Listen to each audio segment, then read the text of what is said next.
At 7:30 in the morning, on the 18th of September 1944, a 19-year-old Marine pressed his body against the coral on Peleliu. Ahead of him stood a Japanese pillbox, concrete walls, machine guns, riflemen, grenades, and enough firepower to stop an entire platoon. The Marines around him were pinned down. Every time someone moved, the bunker opened fire. Men were already dead in front of it. Others were bleeding behind rocks. The officers knew the problem. The sergeants knew the problem. Everyone knew the same brutal truth. Somebody had to cross open ground and destroy that pillbox from close range. But no man was supposed to survive that crossing. One Japanese machine gun could fire hundreds of rounds per minute. That bunker had more than one. The coral offered almost no cover. The distance was too far. The odds were insane. So most men waited. Arthur Jackson did not. He loaded his Browning automatic rifle, stuffed his pockets with grenades, looked across the open killing ground, then stood up and ran. He was 19 years old. He had been on Peleliu for only 3 days. And in the next 90 minutes, he would attack one Japanese bunker after another, until 12 pillboxes were destroyed, and 50 enemy soldiers were dead. This is the story of Arthur Jackson, the teenage Marine who charged into concrete death traps, the man who broke a Japanese defensive line almost by himself, and the reason Peleliu still remembers what one determined Marine can do. Peleliu was supposed to be quick. That was the promise. American commanders believed the island could be taken in a few days, maybe less than a week. But the Japanese had changed the rules. They were no longer wasting men in wild banzai charges. They were no longer rushing straight into American fire. On Peleliu, they did something far more dangerous. They waited. They dug into caves. They built concrete bunkers. They connected positions with tunnels. They turned coral ridges into a fortress. Every hill, every cave, every pillbox. It was all part of a killing system. The Japanese commander, Colonel Kunio Nakagawa, understood that he could not defeat the Americans in open battle. So he made the island itself a weapon. His men would not simply hold a beach. They would bleed the Marines for every yard. The result was horrifying. The 1st Marine Division landed expecting a hard fight. What they found was a nightmare. The beaches became killing zones. The heat was brutal. The coral cut through boots and skin. Water was scarce. The Japanese were invisible until they fired. By the time Arthur Jackson's regiment moved into the southern sector, the Marines already understood one thing. Peleliu was not going to end quickly, and it was not going to be clean. Jackson was part of the 7th of Marines. His unit was ordered to push through Japanese positions blocking the advance. On paper, the mission sounded simple. Clear the pillboxes. Open the way forward. Keep moving. But the men on the ground saw the truth immediately. The pillboxes were not isolated. They supported each other. Attack one, and another would fire from the side. Move left, and a machine gun would cut across the rocks. Move right, and a second bunker would open up. Each position protected the next. That was the genius of the defense, and the horror of it. The Marines tried what Marines usually tried. Rifle fire grenades, short rushes, covering fire. None of it worked well enough. Bullets bounced off concrete. Grenades missed or rolled away. Men who tried to close the distance were cut down. Tanks would have helped. But in that sector, the ground was too rough. The coral ridges were too steep. The approaches were too narrow. Artillery was also a problem. The Marines were already too close. A barrage might hit the enemy, or it might hit the Americans pinned down in front of them. So the situation became painfully clear. Someone had to go in close. Not a tank, not artillery, a man with a rifle, grenades, explosives, and enough nerve to run straight into machine gunfire. Arthur Jackson saw the same thing everyone else saw. He saw the Marines pinned down. He saw the bunker controlling the approach. He saw men dying because no one could get past it. And he understood something simple. If they stayed there, more Marines would die. Waiting felt safe, but waiting was only another kind of death. So Jackson prepared himself. He checked his bar. The Browning automatic rifle was heavy, nearly 20 pounds when loaded. Not easy to carry, not easy to fire while running, but it gave one man firepower, and Jackson needed every bit of it. He loaded a fresh magazine, grabbed grenades, took white phosphorus, took fragmentation grenades, then looked at the open ground between him and the Japanese position. The distance was deadly, but the decision was already made. Jackson did not make a speech. He did not ask for attention. He did not wait for permission. He just stood up and ran. The Japanese saw him almost immediately. The machine guns turned, bullets cracked past his head, coral exploded around his feet. Dust and rock fragments filled the air. Jackson fired back from the hip. He was not trying to shoot through the bunker. That was impossible. He was trying to make the gunners duck, trying to blind them, trying to buy seconds, because seconds were all he had. He ran through the fire. 100 yards, 80, 60. His magazine ran dry. He dropped behind cover, reloaded, then moved again, 40 yards, 30, 20. At close range, the bunker's strength became a weakness. The firing slits could dominate the open ground, but they could not easily cover the blind spot beside the wall. Jackson reached that blind spot alive. The Japanese inside could hear him, but they could not get a clean shot. Now the bunker was in trouble. Jackson pulled a white phosphorus grenade. Once it burns, it is almost impossible to stop. It creates heat, smoke, panic, and terror inside enclosed spaces. He pulled the pin, shoved the grenade through the firing slit. Then the screaming started. Japanese soldiers stumbled out of the position. Some were burning. Some were trying to escape the smoke. Jackson cut them down with the bar before they could raise their weapons. But that was not enough. The bunker held many men. Some were deeper inside. Some still had weapons. Some could still fight. So Jackson used explosives. A heavy charge was brought forward. He pushed it into the main firing opening, then ran. He threw himself into a shell crater, pressed his body into the coral, covered his head, and waited. The explosion tore the pillbox apart. Concrete lifted. Wood and debris blasted upward. The shock wave slammed into the ground around him. Chunks of bunker rained down. When the dust cleared, the first position was gone. Jackson was alive. His ears were ringing. His hands were shaking. But he stood up. One pillbox had fallen. 11 more were still firing. A reasonable man would have gone back. A reasonable man would have reported success. A reasonable man would have let someone else take the next one. Arthur Jackson did not do that. He reloaded, checked what grenades he had left, and moved toward the second pillbox. By now, the Japanese knew something was wrong. They had seen one of their strongest positions vanish. They had heard the blast. They knew an American was moving through their line. The element of surprise was gone. But Jackson had gained something else. Knowledge. He had watched the Japanese defenses for days. He had seen where the guns could reach, and where they could not. He knew that every pillbox had blind spots. The second position was smaller, but still deadly. Jackson used the terrain to approach from the flank. He crawled the last distance on his belly, dragging the bar through jagged coral. The Japanese inside heard him coming. They threw grenades blindly. Jackson waited between the blasts, then moved. He reached the wall, pressed himself against the concrete. He was out of white phosphorus now, but he still had his rifle, and he had noticed something important. The pillboxes had ventilation shafts, small openings in the roof, too small for a man, too small for most charges, but not too small for a rifle barrel. Jackson climbed onto the bunker, found the opening, shoved the muzzle of the bar inside, then emptied a magazine straight down. The rounds ricocheted through the enclosed space. He reloaded, fired again. When he dropped back to the ground, the second pillbox was silent. 2 positions down, 10 to go. The third and fourth pillboxes were harder. They protected each other. That was how the Japanese system worked.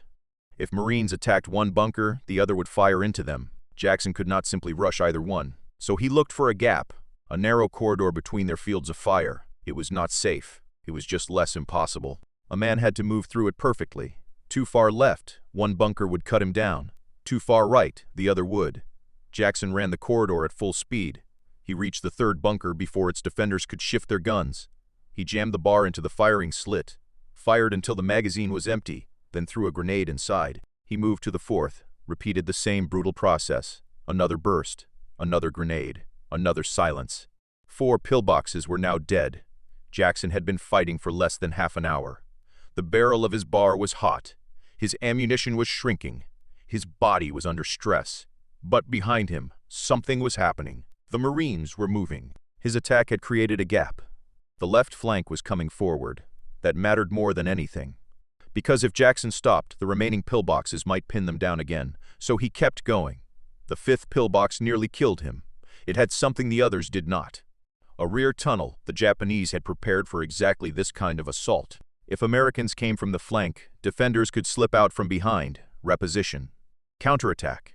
Jackson did not see the tunnel entrance at first. It was hidden under coral and palm fronds. He moved toward the bunker wall. Then a Japanese soldier came out behind him, bayonet fixed, rifle forward. Jackson turned just in time. He fired from the hip. The soldier fell back into the tunnel, but now the bunker was alerted.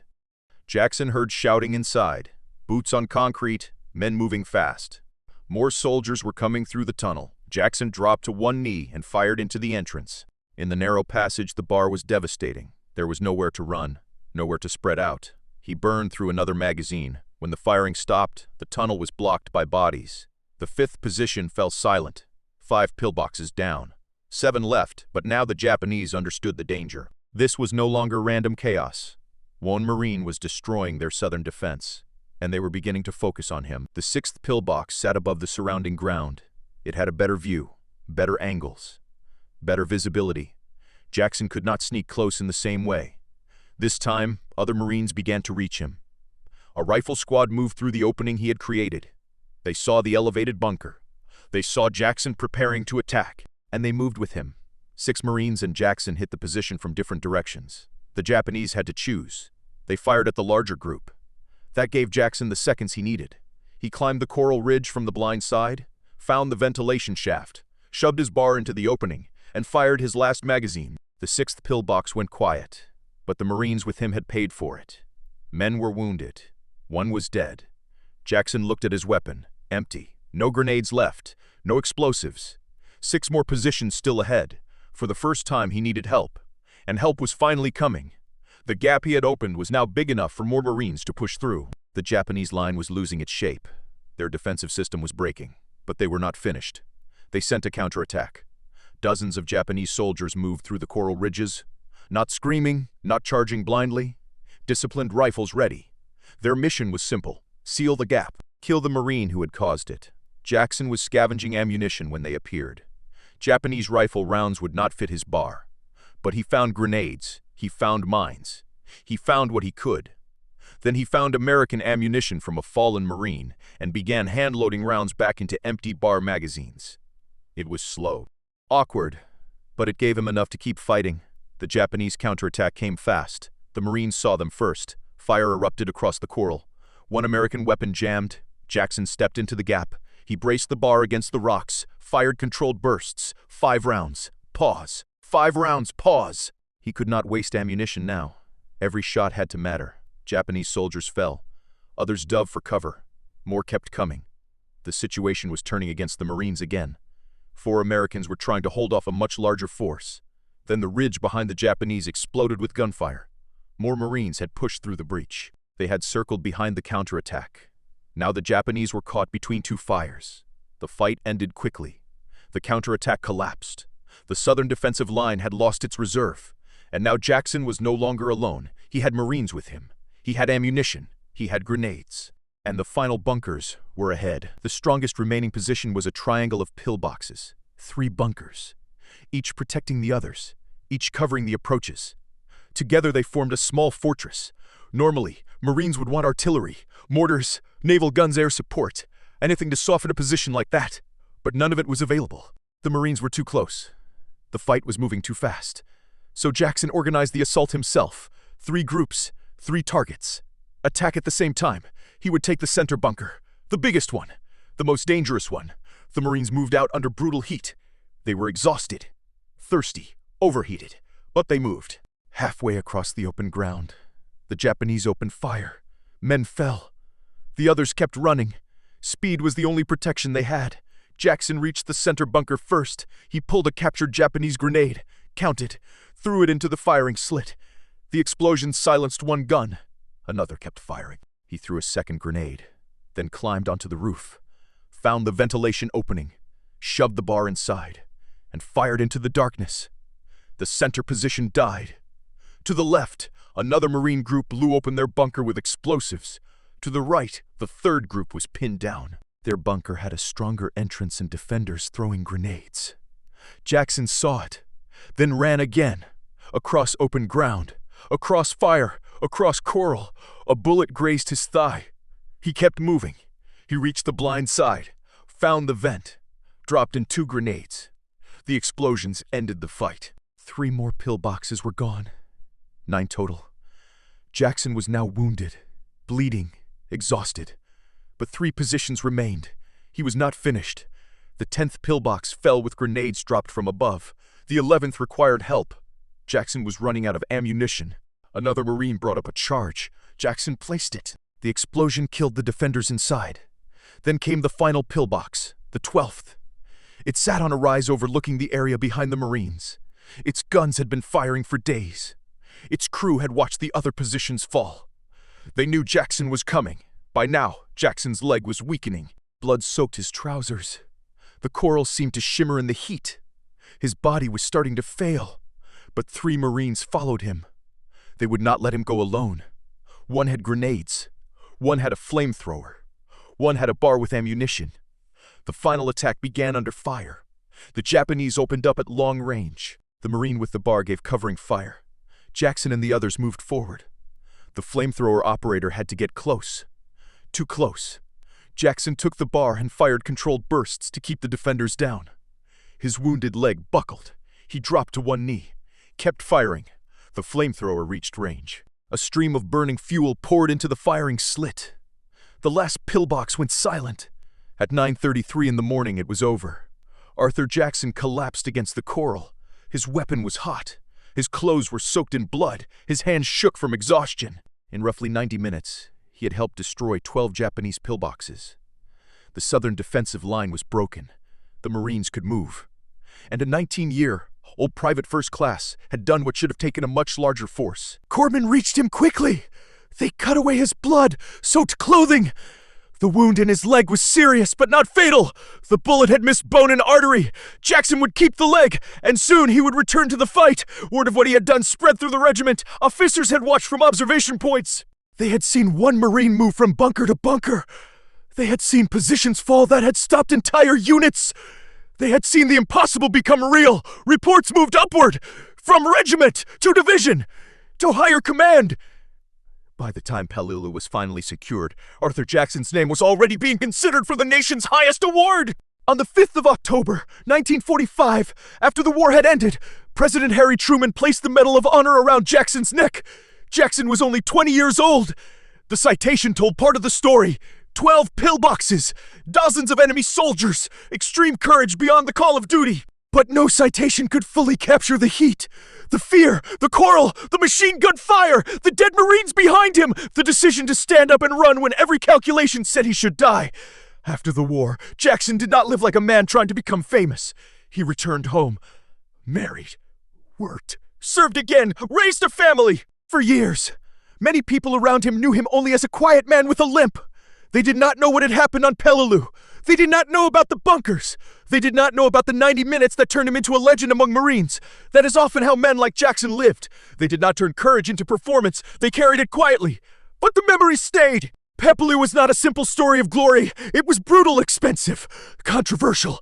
Thousands of Marines and soldiers were killed or wounded there. The island took far longer than expected, and the costs remained painful long after the shooting stopped. Jackson knew that better than anyone. He had survived. Many of his friends had not. Later in life, he began speaking more openly. He talked to young service members. He visited military audiences. He helped keep the memory of Peleliu alive, not because he wanted attention, but because the men who did not come home deserved to be remembered. He eventually became the last surviving Medal of Honor recipient from the battle. When he died in 2017, he was 92 years old. The 19-year-old who ran through machine gunfire had lived another 73 years. But the story of that morning on Peleliu remained. 1 Marine, 12 pillboxes, 50 enemy soldiers, and a line that broke because one man refused to stay pinned down. Arthur Jackson's story is not just about violence. It is about decision. The moment when a man sees that waiting will kill more people than moving. The moment when fear is still there, but action becomes more important. He was not bulletproof. He was not invincible. He was not a superhero. He was a 19-year-old Marine on a terrible island, carrying a heavy rifle through coral and fire. What made him extraordinary was not that he felt no fear. It was that fear did not stop him. Every bunker he attacked should have slowed him down. Every burst of machine gunfire should have forced him back. Every dead Marine in front of those concrete walls should have made the next step harder. But Jackson kept moving, and because he kept moving, other Marines could move too. That is the part that matters. He did not destroy those positions for glory. He did it because his platoon was stuck, because men were dying, because someone had to go first. Most people have never heard his name. They know Iwo Jima. They know Guadalcanal. They know the famous battles and famous images. But they may not know the teenage Marine who fought through 12 Japanese pillboxes on Peleliu. They should, because history is not only made by generals. Sometimes it is made by one young man with a bar, a handful of grenades, and the decision to run when everyone else is pinned to the ground. If Arthur Jackson's story deserves to be remembered, hit the like button. Subscribe for more forgotten World War II stories. Because some heroes do not become famous, some simply stand up in the fire and make a path for everyone behind them.